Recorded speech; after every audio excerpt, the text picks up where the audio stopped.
having an early scrimmage. In 2 weeks, we have a scrimmage this year that I think will help us a lot. It's against, one of the top 25 team in the country. So another really good opportunity for us to see really where we're at and then have enough weeks before our first game to get better from that. So we're healthy.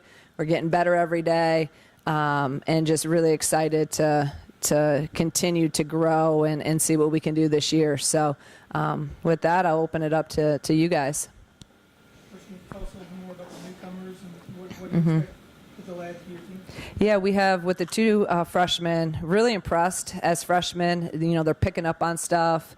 We run a lot of different things, obviously defensively schemes, and they're picking stuff up very quickly. So I think both of those guys can come in and help us in that wing position. And then obviously, Camille Hobby, fifth year from NC State, she's shown really some glimpses of being really, really special. And as you all know, we need more depth in the 5 position. And she's a little bit different than KB. She's a true physical banger down there, can really, really finish. So with KB and her both able to play the 5 and then also being able to play them together some, I think is going to give us a lot of different looks that we did not have last year.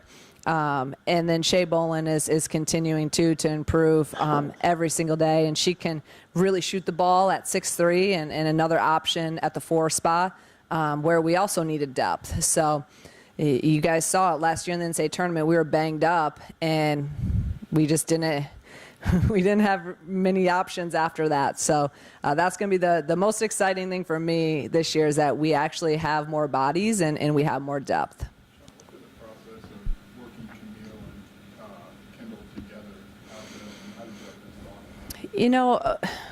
I'm trying to do it even more. I need to be, early on, it was more so subbing them in for each other. But now that we're in 20 hours and we have a lot longer time, I'm starting to play them a lot together. And it's really been interesting to see how they do. They actually work really well together. And I think Kendall actually, it's something fresh for her too, to play some of the 4. And obviously our rebounding is really good when she's out there.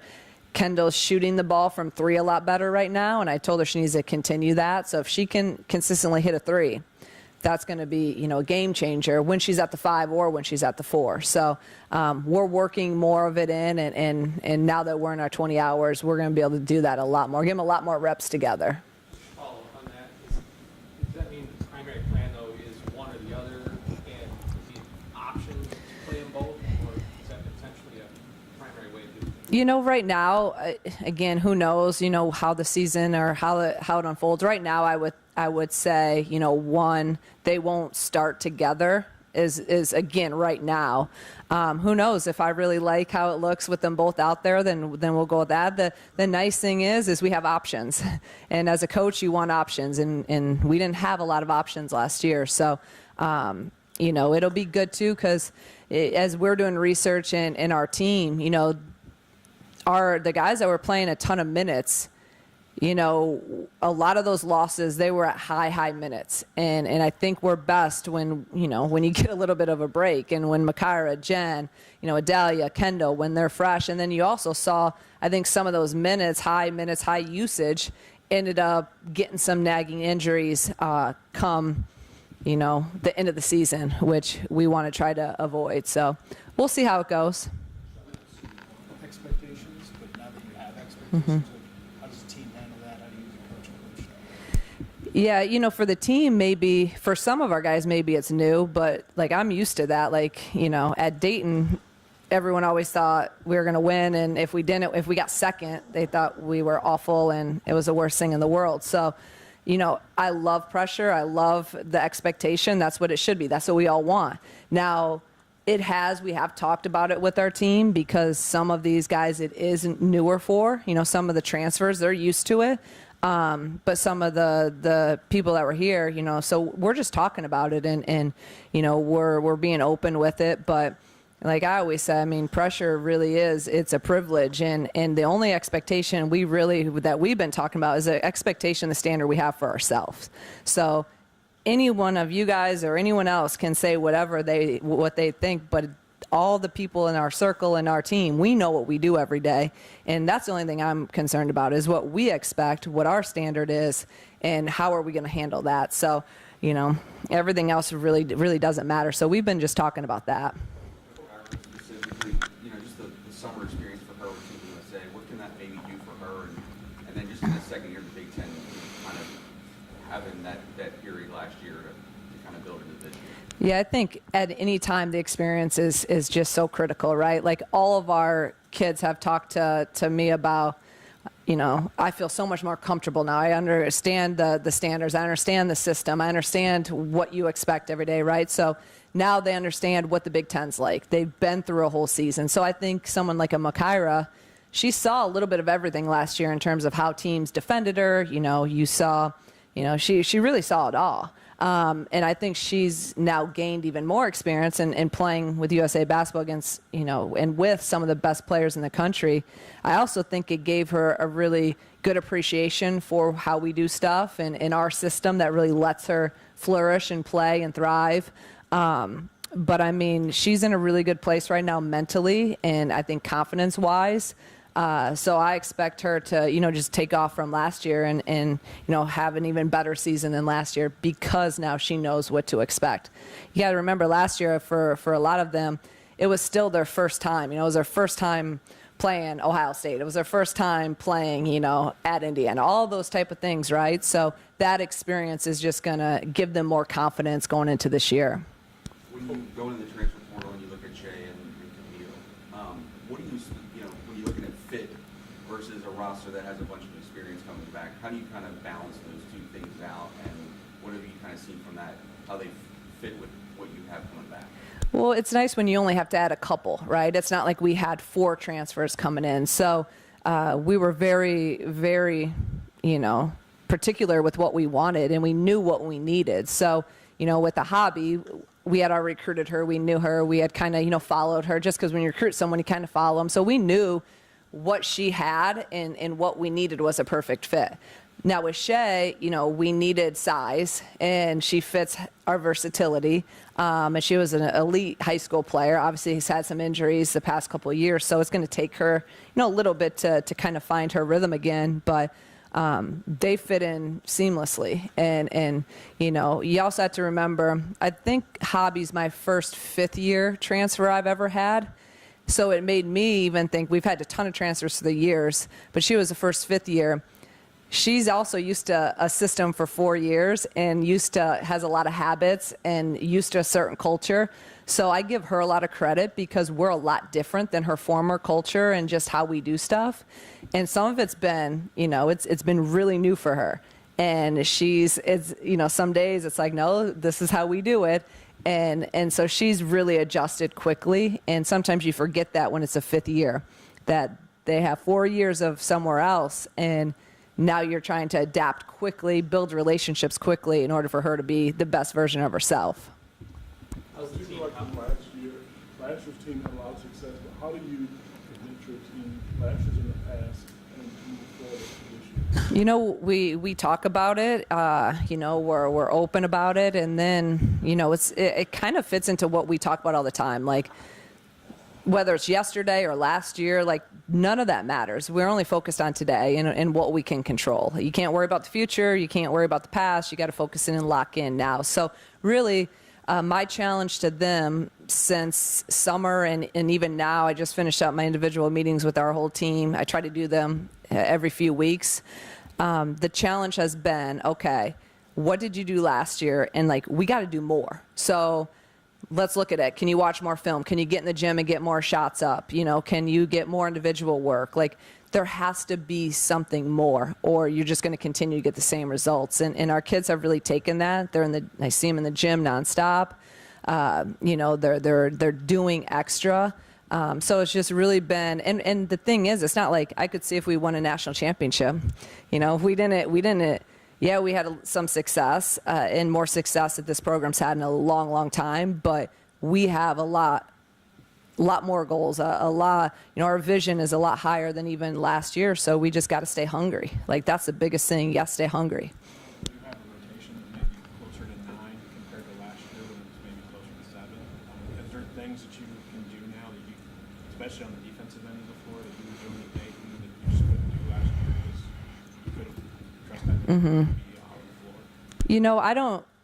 We're never like, I never say never, but we're not a pressing team. We're not in the passing lane team, but I think we can be more disciplined for longer. We can be, go a little bit harder defensively for longer. We can, just because now you're getting a little bit of a break and you're not playing, 39 minutes. There's a lot of games, that some of our players are playing 38, 39 minutes, and they're doing that over and over, especially when you have someone like a KB or a Makara or Jen that have the ball in their hands all the time, or KB's down there banging the whole time. So I think just a little bit more breaks will keep us, fresher, more disciplined, more consistent. At least that's what I'm hoping, for longer, and build a finish stronger. At the end of the game, be a little bit fresher, have fresher legs. The perception of your program to be able to add that depth in a really competitive portal atmosphere? I think you guys know people want to go. You got to win. So having winning 20 some games last year, making an NCAA tournament, that now we had some solid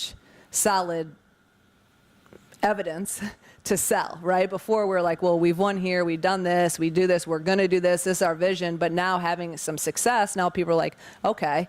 And I give credit to a lot of, our transfers last year that believed in it. I give credit to, Corey and Gretchen, who had a lot of different options, and we hadn't won a game, and they believed in it. And your Makairas, your, Jens, that go down the line, they just trusted people and a vision and nothing else, where, and that's where recruiting comes in. The more we win, the more, people are going to look at us, and then hopefully through the success and also through our players saying, hey, this is how our culture is, this is how we're taken care of here, that hopefully will weigh in on recruiting and getting some of these transfers and or high school kids. More of a guard-oriented team last year, shot quite a few threes. Is that the style of play that you prefer, or was that more personnel-driven? No, we always want to play like that. If we're open, I'm telling them to shoot it. So, and obviously in our Phoenix transition, we're trying to score in 6 seconds or less, and a lot of those are up the street and open threes, and those are shots we take every day. Those are rhythm shots for us. They're system shots. So, I'm good with that. And so I want our players to play free, fast. And we're going to set them a ton of ball screens, and they know every screen, every ball screen is an opportunity to score. So I'm actually talking to a lot of our players right now, be more aggressive. We're last 2 days in practice, we're overpassing and it's turnovers. Like, if you're open, shoot it. So we want to play fast. We want to take open shots, and that's how we're going to play. Yeah, knock on wood, we're good right now. So everyone's good, and we're back. We had some things over the summer, but we're good now and moving forward. So. Had a lot of success in her career. What have you learned about her just since having her on campus and kind of with your team? I think she's still finding. I think she's done it. She's a vet, so she understands that she comes in and she doesn't just say everything this is how we do it, or this is how we did at Stanford. She's really learning and taking everything in, but even in the last couple of months, you can see she's just a really good connector, and our players really, really gravitate towards her, and they really enjoy, they're in her office all the time. You can tell there's instant respect. Those are type of things that don't normally happen for an assistant that's only been here a couple months. And I think that is huge. And she's done what we're all trying to do. She's won a national championship. So, it's interesting to get some of her feedback and insight and opinions and new ideas too, which is great. I actually just in our staff meeting today, I'm like, you guys, like, I know my other assistants know me, but I'm like, everyone, like, keep bringing new ideas. Like, we believe in what we do, but keep bringing new ideas, and hopefully she'll continue to be even more vocal with that stuff. When you look at a player like Shay, you were kind of referencing just, dealt with some injuries, stuff like that coming in here, but what do you kind of foresee her role being for this team, and what have you kind of talked to her about the expectations for her? Yeah, with her, I'm just, it's all about confidence. When it's kind of like how Genesis was last year. She came in, she hadn't played in a couple of years. So it's about them getting confident in themselves and kind of getting their their swagger back, right? So I think Shay's in that mode right now where, she didn't play last year, and then she was hurt her last year and a half or so in high school, so she hasn't been on the court. Like, she remembers how she played, but like she has to just get out there and get that confidence. So I'm just trying to build her up and keep her confident and keep her positive, because she's gonna be really, really good. And she just has to go through those reps. She has to, defensively, we're totally different than Duke was, style wise, even offensively, like we're totally different. And I want her to be aggressive, and I want her to shoot, and some of those things, she just wasn't used to. So it's a process, I know we went through it last year with Jen, from someone that didn't play. So she'll get there. There's no doubt about it. And when she does, she's going to help us a lot. Somebody like Gretchen, her numbers were out of this world in high school, and she's obviously not going to have that right out of the year. And how do you handle somebody like that who's obviously going to have a different role than she's ever had? Yeah. Maybe in her basketball life.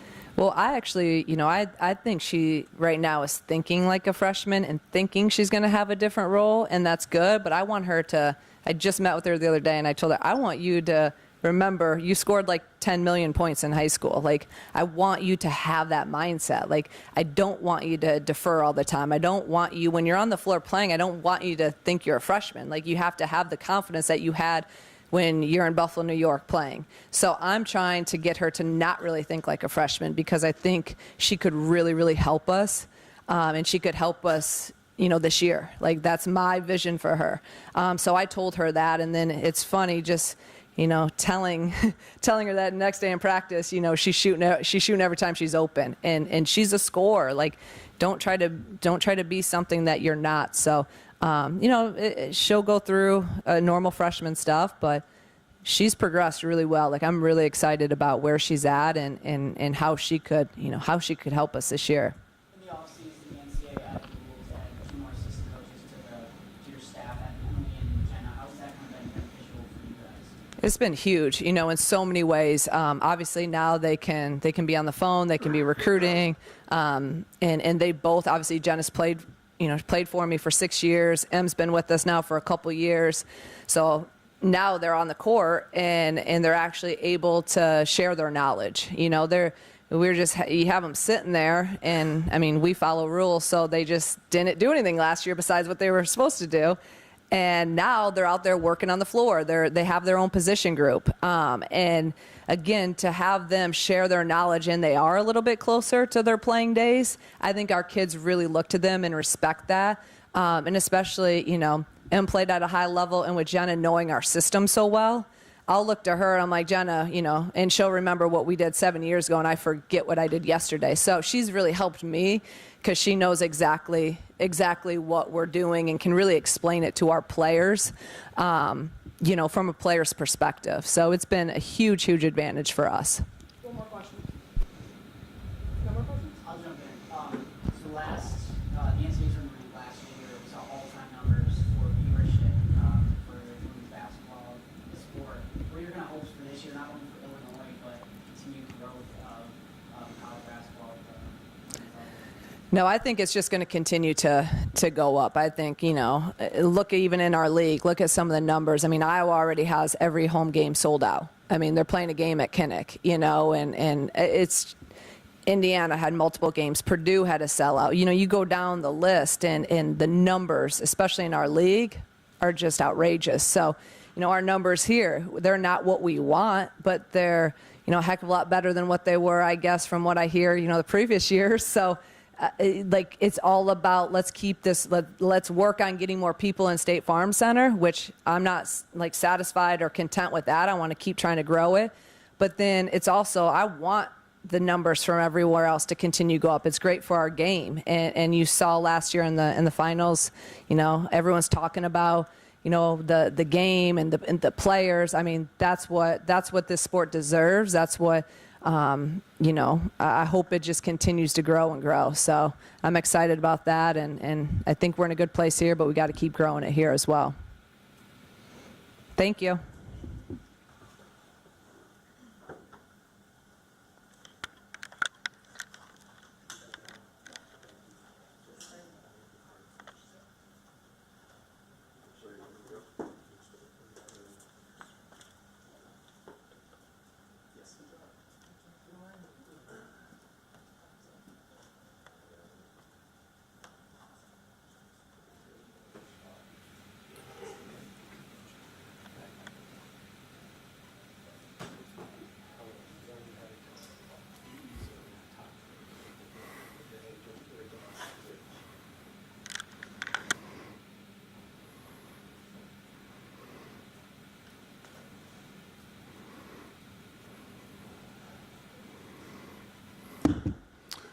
Good afternoon. It's great to see everybody again. It's been a little while. I think I'll start this by kind of recapping our trip to Spain. You know, it was fantastic on every front. We had a great group of donors go. Travel was great, no problems. We had incredible weather every day. Everybody had fun and enjoyed it. And then the basketball was pretty good as well. I think we went over there with a mindset that we'd had 10 practices. We put in a lot of very basic fundamental things for that trip, knowing that the rules were a little bit different, the shot clock shorter, and we kind of played to that. But a lot of equality in the minutes over there. That was on purpose. We pretty much knew what some of our veterans were going to do. It was a great opportunity to look at a lot of new faces. Obviously, we did not have Marcus on that trip in terms of being able to play. We chose to hold him out due to he'd been fighting a hamstring issue, and which is now healed. But we came out of that trip, and I felt much better about it after than I did going in.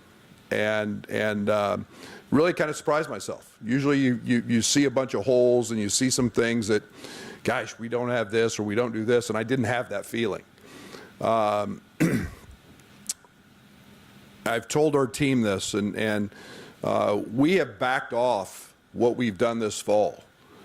We have not started practice yet. Okay, we are still continuing kind of a little slower pace in the fall in terms of practice. We're still doing our preseason workouts, our individuals. We're adhering to that schedule. We didn't start anything in the fall. We started 2 weeks later with Fletch, with doing all of that for a reason, because we had the 10 days of practice, the extended play in August. So we've taken a little slower approach. We haven't gone much over an hour at any point in any workout this fall. So we'll get cranked up next Friday. We'll constitute truly our first day of practice. And yet I feel like we're in a really good place. We're still adding things in our workouts. The most important thing is the time with Fletch in the weight room, conditioning.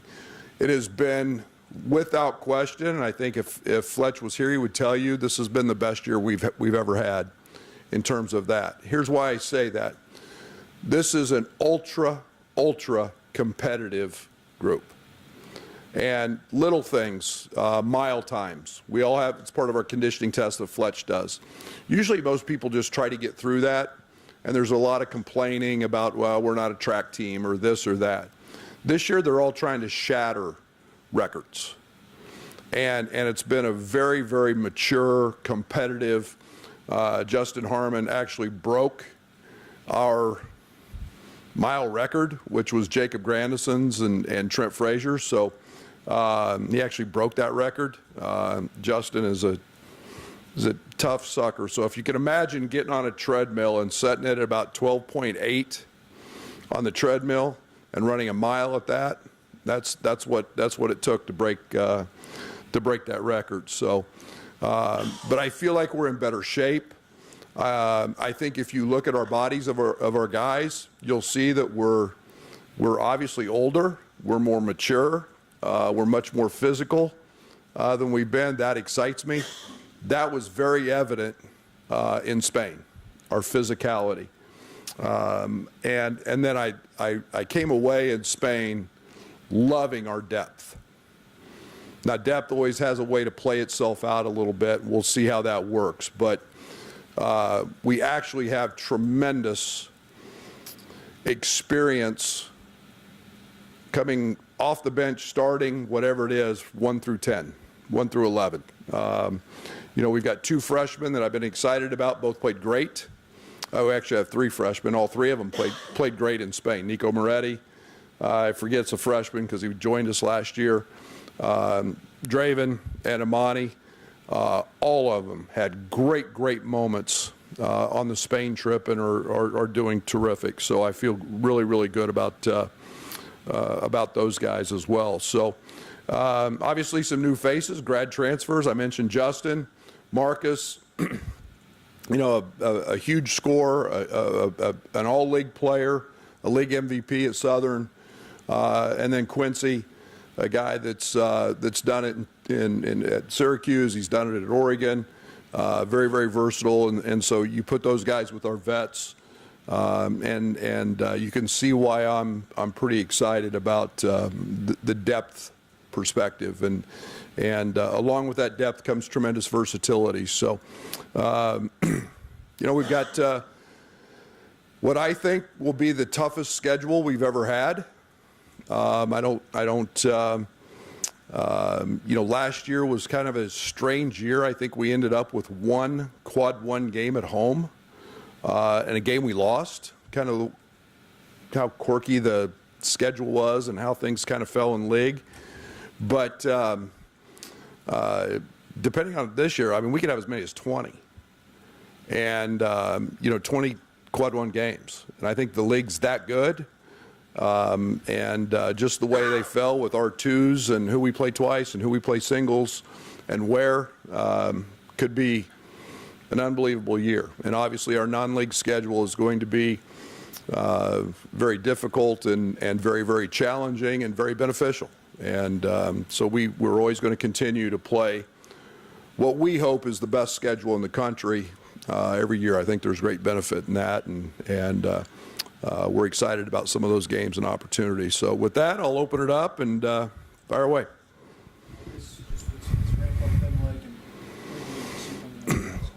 Yeah, I think a couple of the biggest things with Marcus is, one, he's really, really worked hard on his body, he and Fletch, and he's kind of gone from a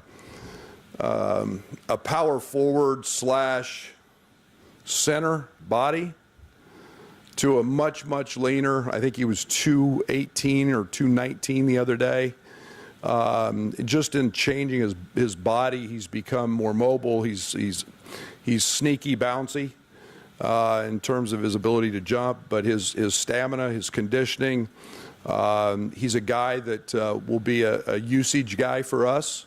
He's going to play in a lot of different roles, and so he's been very good. The game for Marcus is very slow, and that's a really good thing. He does not play sped up, and it doesn't matter.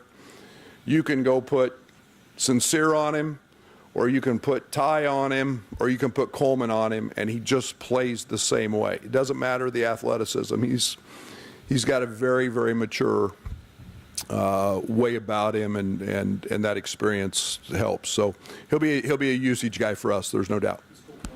He's full go. Yes.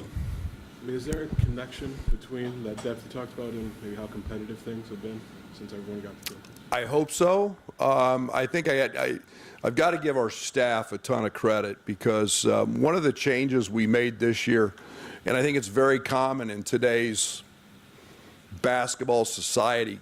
We call a workout sometimes getting with a trainer and getting cones and doing some ball handling and doing some shooting, and we say we worked out. What we forget to do in there is compete and play. And, many generations of guys, working out was playing pickup. Our staff felt like we needed that. And so we, in the summer, we incorporated 30 minutes of pickup. It was part of our 4 hours a week.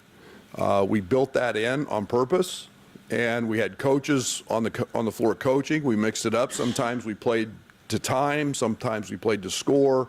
We put different rules on it. But in doing so, that we developed a chemistry, and we developed a very competitive environment. I started the first game in Spain. AJ Red. Everything became very competitive this summer, from our shooting competitions to who won and lost. He had the highest winning percentage, so we started him. And I want guys to understand that competing is ultimately what this is about. But to answer your question, I think that all of that is played hand in hand, and I think that they're all very singular in their focus about what they want this team to be, and that's being a part of a winner. Some 3-point shooting on this team is obviously a stat from last year that you're going to want to improve that this year. Yeah, I think there's a couple things. I think one, we took too many. I think 42% of our shots were threes last year. I think that's one of the things that team had to do. I think this team's completely different in terms of maybe style of play, in terms of the build and makeup of it. You look at the productivity we had in Spain from the 5 spot with Dane, Coleman, Amani, very, very productive at that spot, and a lot of versatility. Last year we didn't have that. So I think that reducing attempts will help, and I think much more about shot selection. That was something last year we took a lot of contested threes. It's something we're talking a lot about, and we have to avoid. I heard Brett use it the other day, and in a football term, you can't throw an interception on first or second down. That's like shooting a 3 with 17 or 18 on the clock with a hand in your face. You just don't want to do that. Nothing good happens when you do that. So we're working really hard at trying to avoid those, and we do have really good shooters. You look at numbers and Marcus Quincy. Draven has been off the chart. We know Coleman can make them. Shot selection for him has been a big deal. Then you get Luke Goody back, who's a proven 40+% shooter his whole career. So, we'll be fine from there. Brad, you mentioned the difference in style of play, makeup. What do you want the identity to be offensively this year? No, I think it's more about execution. It's more about staying within what we do. We turn the ball over way too many times. My teams traditionally haven't done that a lot, and the freedom and the randomness with which we played with last year hurt us, and we didn't take care of the ball. We had too many unforced turnovers. It's more about execution. It's more about having an identity that we know we need to get a good shot every time. Are we still going to play fast? Yeah, we still want to score under 7 seconds. That's one of this team's great assets is our ability to run, our ability to play with tempo. But yet, when we don't have that, then we have to execute, and then we have to be able to go a little deeper into the shot clock and execute, and not take that contested 3. So those are all things that we've talked about at nauseum already with this group. One guard position is one that you wanted to address, and you kind of had freshmen doing it last year. This year it's Ty Rodgers just kind of stepping in. What do you see from that position? Really good players. Ty's a guy that I've told him this. I should have played him there a lot more last year. I moved him around too much. It's his natural position. It's where he's instinctive. He's a tremendous passer. Ty's one of our, if not one of, is our best athlete. I think he touched 12-4 with a vertical the other day. He's strong. His weight is down. He's moving great. I think that Nico is a guy that has just tremendous experience beyond his years playing on the world stage, to be honest, and he's tremendous offensively. He's got a lot of savvy and instinct, and he's a quick processor on the offensive side. Draven is a guy who can play it. Draven's got a little bit of Trent in him in terms of his athleticism. He's a scoring type mentality guy where he can go get one on a time. He's been today in our workout. He was a handful in practice, and we were working on getting trapped, and he was terrific. So. I think we've got a lot of flexibility there, and we've got a lot of different things. I love Ty's size. Again, he'll be a guy that'll be a difficult matchup for a lot of people. Last year, we talked about, also you guys wanted to have his length, athleticism on the wings. You addressed that. I guess what was the top of the checklist for you guys this offseason to build your roster up? Yeah, I think we tried to address shooting, and I think we tried to address age and experience. I think, there's no getting around. We're at a unique time in college sports because of COVID and the grad transfers. And we have one more year of that, and it's a huge age discrepancy when you can have a 23 or 24. I think we'll have multiple 24-year-olds this year. And when you can put 24-year-olds out there instead of 18-year-olds, just physically and experience, we should take advantage of that. So we were very purposeful in what we went after in the portal, and then guys that could do multiple things. Marcus can do multiple things. Justin can do multiple things, and he's a tough, just hard-nosed hombre. I mean, he's got a pit bull mentality, and then Quincy again has proven he can be an elite rebounder at this level and an elite shot maker, and that versatility is nice to have. So we were very purposeful in what we went after in the portal. Every time last year you won a little bit more on your leadership times during the season. What did you see from Terrence and Coleman about what they learned from last year and how they can apply it? Yeah, and I think leadership's hard. I mean, leadership is hard, and it's getting harder to find in today's age. And leadership. I've told all of our guys, sometimes to be a leader, you've got to tell people that you really care about something they don't want to hear, and something that's really hard.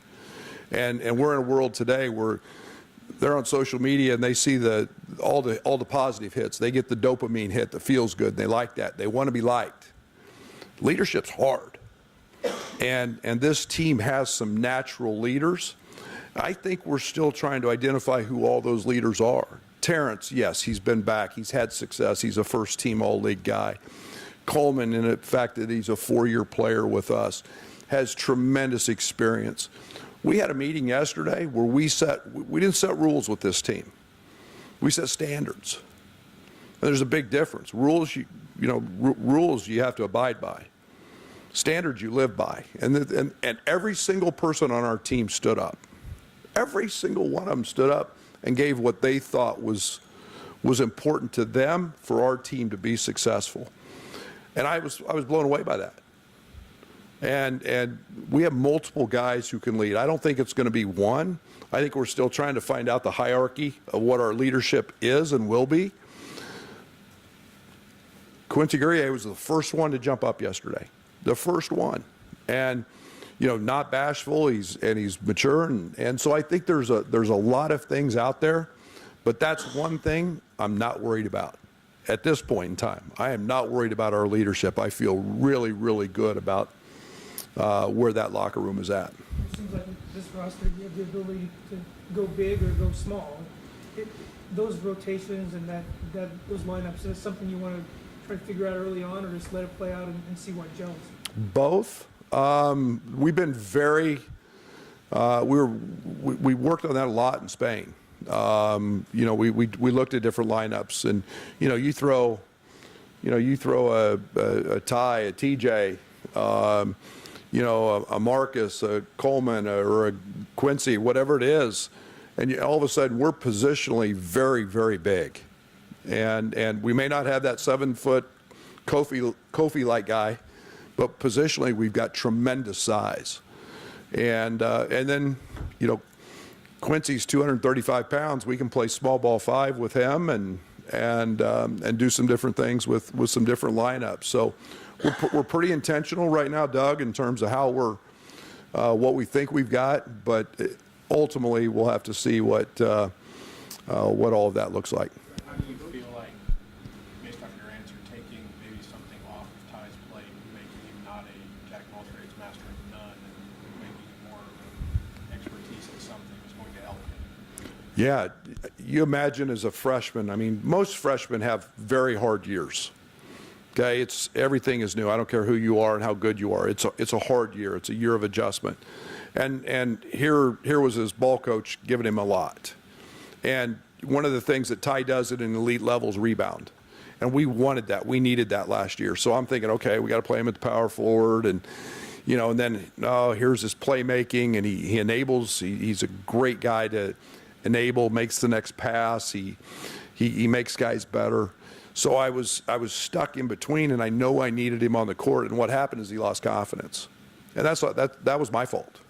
That was my fault. To his credit, he put his nose to the grindstone and just kept working through it. And just by playing the one position, the only thing we've changed is what we do in transition, defense, because we've got to take advantage of his ability to rebound. So I think just simplifying things and letting him know that we believe in you at this position has just freed him up, and we've seen a whole different guy. Those guys stood up and kind of set their standards for this. Were there any common threads between what they said, and if so, maybe that reinforced to you what you want your program to be about? Oh, the common threads were all there, and it's very nice to hear us things and not me things. And all of this group was talking about what the accomplishments they want for our program, and they're both good and bad. There's things that they know can be distractions and so on and so forth, but a lot of commonality in terms of what they were saying, what they're thinking, and I was as encouraged yesterday as I've been in maybe ever coming out of a meeting like that. And this group has the ability to lead themselves, and they have ability to set some very high standards and hopefully try to achieve those. Was it just the volume of work, like late July, early August, that made you kind of decide to treat fall this way? Or was there something else maybe about just holding off until next week? Yeah, one, we're older. I mean, this group has a vast knowledge of experience, and so the teaching and the capability of retaining stuff and learning and was pretty quick. So I'm not afraid of that. I'm not afraid of what our ability to to add something. We've got a lot of guys that have seen it, been there, done that. This group is a very, very visual group. They love to watch video. They love to watch film. So they're always doing that. We haven't even had to prod them to do that. So I think our learning curve has been a little smaller, but it's a long season. I feel like we're getting done what we need, and most importantly, I don't want to say given in to Fletch. I haven't, but I feel that getting guys where we need them, in the type of shape we need them, the extra time with Fletch, and we've kept it very basic in terms of again, what we've done on the court. Brett Amani seemed to be a bright spot in Spain. How does he factor into that front court? I know he's got a lot of pieces up there, but what do you think can be in store for him this year? Amani is he's so simple, and I mean that in every essence of confidence and the way he does it. He knows the game. He understands it. We didn't run a play for him, and he's got 2 double-doubles. And all we ask him to do is what we do. And he's got great anticipation on the offensive glass. He's extremely long. We ask him just rim run and run as hard as you can, and he did that. And he got some post-ups, and he knows how to finish. He kept the game so simple, and he does that. He's a very, very good 17-foot shooter. He's expanding his range to 3. He made 2 threes today in a 4-minute segment. So, again, he's not only a guy who can play in pick and rolls and catch it in the pocket and pass and spray it, but he's also a guy who can play pick and pop and shoot threes. So, as for most freshmen, the adjustments come on the defensive side and learning that. But he's been very well coached, and I'm pretty excited about what he's going to give, what he's able to give us. I don't know what that'll look like yet, but he's been very good. Terrence has gotten better. Terrence is one of he is a guy that maybe since Io, between his sophomore and junior year, shooting the ball, have I seen a guy get better. His mid-range game is better. His decision-making is better.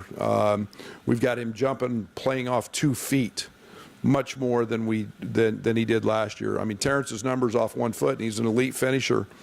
You know, we're 50+% off 1. He was 75% off 2. And you show him those analytics, and now he's worked on that. You know, he's a guy who can get one anytime. He's always had that ability to be a bull and get downhill. I think he's going to be one of the top guys in the country in terms of free throw attempts, especially if the officials say what they're planning on doing is not calling charges.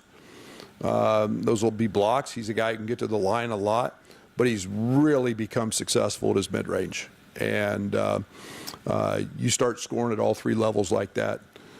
He's a guy that's really worked and improved his game. Additions to the roster kind of allow Coleman Hawkins to be more who he is and do more of the things that he does well. Yeah, you know, Coleman's versatility is a positive, and I've said this many times. I think he's one of the best defenders in college basketball, and I don't think there's many guys out there who can go guard 1 through 5. And you know, there's different challenges for Coleman as a 5-man or as a 4-man. You know, you start putting him as a 5-man, and now he gets a lot of mismatches. He gets a lot of pick and pop threes. He gets a lot of ability to drive the basketball against bigger 5-men. As a 4-man, that becomes a little different. You know, a lot of teams switch 1 through 4. So those challenges are very different. I think he's a lot more comfortable in differentiating those two. And, you know, we forget Coleman was an elite roller, you know, his sophomore year when he was backing up Kofi a lot. I mean, he was a tremendous roller. He was a tremendous offensive rebounder. We've got to get Coleman back doing some of those things. And yet, you know, he's a guy that every time he's open in a pick and pop, I feel like he's going to make it when he shoots a 3, and that's a big advantage for us. Last year for Nico, where did you see him maybe take some of the bigger improvements there? Just getting to practice for Nico was so important last year. He came in and he's gained weight. You know, he's been somewhere, you know, anywhere from 170 to 180. I think after Spain he went home. I think he lost a couple pounds, but just his confidence. I mean, we see that grow every single day. And offensively, he's very, very talented. He's very gifted. He's a great passer. He's got great pace. He doesn't get sped up, and we see him gaining confidence every single day in his ability to guard and make those improvements. So he was a problem last year on the scout team. He's carrying that over this year. He's been very, very good in all of our 5-on-5 stuff. Coach, what improvements have you seen in Dane? He had some good games in Spain. Yeah, Dane is, you know, I think Dane was 262 today. I think he ran, I'm going to be off a minute. I don't have it right in front of me. I think he ran a 5:29 mile. His conditioning is leaps and bounds better than it was a year ago. You know, people forget he was a freshman. He was 10 points and close to 10 points and 6 rebounds. We need his rebounding to be better. We need him to be the leading rebounder in the Big Ten. That's what I want for him. You know, he turned it over too much. I think we've been very conscientious about talking with him about some of those and how to clean that up, how to simplify his game. But I mean, he's a guy that can be a 12, 14, and 8, 9, 10 rebound a game guy, and capable of having big nights. But he has worked so hard at changing his diet, at working with Fletch. His conditioning he's taken to another level. He's a young man with tremendous pride, and he wants to be great. He's always looking to push himself with different ways to get better, and I got tremendous respect for that. Yeah, like Sincere was kind of the process of building off last year, getting more production and confidence on the offensive end. Yeah, Sincere was as impactful a freshman as maybe they're as I've seen anyway, on the defensive side. And it wasn't about what he did off. I mean, Sincere won us a lot of games and changed a lot of games. And, you know, I think that that energy was contagious. I think his understanding of what made him successful and what he has to get better at. You know, we started him a lot of games. He's a guy that, again, can play a lot of point. We've played him, as we did in Spain, a lot more off the ball because he's very fast. He can really get out in the open court. He's an open court finisher. But there's no doubt his on-ball presence, he's one of the elite on-ball defenders in not just the Big Ten, but in the country. And that value is, as we have all seen, is extremely high. But he's gotten stronger. That year of in the weight room with Fletch has helped. He worked his tail off this summer, and you know, he's hopefully not as poor at the free throw line as he was last year, because I think he's going to get there a lot. But he's worked extremely hard at it as well. Has there been an emphasis on that where guys have been kind of explained, or is there acknowledgement that if you want to be in on that last media timeout, free throw percentage has got to be better than that? Yeah, it's really simple. I mean, I mean, missing 2 free throws is a turnover. You know, it's tragic. I mean, it's unexplainable. I mean, you can't do it. You can't get to where you want to go if you've got guys not making free throws. And you know, for him, I mean, he was an 80% free throw shooter in high school. It just became a confidence thing and a nervous thing. And I think he's gotten through some of that. I think, you know, we've seen major improvement with Ty in that area. But the guys that get there a lot need to be really good free throw shooters, and you know, we saw Kofi improve through his career, and I think we'll see that with guys as they continue to get a little older and keep practicing. Most guys don't practice free throws.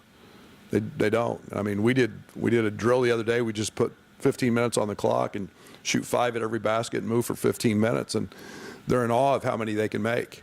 You know, and how many they can shoot just in 15 minutes. But you know, I've got to do a better job of making sure we're shooting a lot of free throws and getting a lot of practice there. Like you said, even when he came back last year, he didn't feel like he was moving as well laterally. He was. He wasn't. But, so, how's his progression now? Conditioning. I mean, you think about Luke, played spot minutes as a freshman. Kind of goes through it, gets in pretty good shape in the summer, goes through practice, and then all of a sudden there's no real game experience, none. You know, a scrimmage against Kansas, no game experience, no feel what it's like to feel your lungs burning because of your conditioning. And then all of a sudden you're out 23 or 4 games and we bring you back and say, oh, by the way, we need you to be really good. And that's an uncomfortable feeling. He did some phenomenal things and was probably in the best shape he could be when you got a foot injury and can't run to get in shape. His conditioning alone has just changed his game. And, you know, he's a young man that's always been able to shoot off the move, shoot going away from the basket. Those are things that are affected by conditioning and your ability to you know, keep your head still and not be breathing hard all the time. He was breathing hard in 2 trips. So conditioning will help him immensely, and he's in great shape right now. Has Quincy maybe been able to meld the rebounding he did at Syracuse with the shot making he did at Oregon? And if he does, like, what does that maybe mean for the season? Yeah, it's huge. We need his rebounding, there's no doubt. He's an elite rebounder. He is a special athlete. I mean, he plays way above the rim. And, you know, one of the things he did at Syracuse, was drive the basketball. I mean, he was a really good face-up, shot fake, rip drive at 2 dribbles and put his head on the rim, along with rebounding. And that's the guy we're trying to get with, along with the guy who made 55 threes last year. And he can do that. And in space and time, he's you know, what we call a gravity guy. He's going to pull a defender with him, you know, if he's spaced in the corner or on a wing. And yet he's a guy that we feel pretty effective with put him at 15 feet, 17 feet, where he can rip drive it in one dribble and get to the rim. So Quincy's got he's got a pretty good bag. He's got a pretty good offensive bag, and we've just got to get that tenacity back on the glass that we know he's capable of. Thank you.